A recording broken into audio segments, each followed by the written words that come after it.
This is how easy you can change the battery on your Honda key fob. All right, so you just got in your car and you're gonna start it, push to start.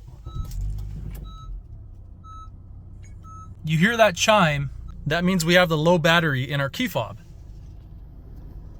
If you have this key fob or the one with the remote start, which is very similar to this, what we're going to need is a 2032 lithium battery. If you have the Sport model or the LX, which has a physical key to turn, it's a similar process. On the back, it has screws. You're gonna take those out to replace the battery. Now for this one, it's incredibly simple. Honda wanted to charge me $20 just to replace one of these batteries. It's about $1 each. I'll link these down in the description below. This is how easy it is. Flip it, this latch, pull out. You're gonna see this slot here. With this key, which by the way is your emergency key to open your door, we're going to leverage it in between that spot there and turn it like a regular car key.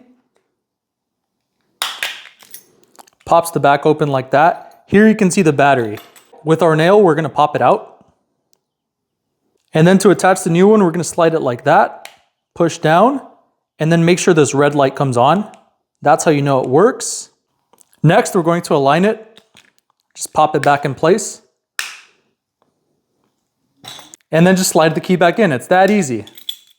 Hope that was helpful, everyone. Like and subscribe, comment down below if this worked for you. Have a great day, have a great evening. Striker out.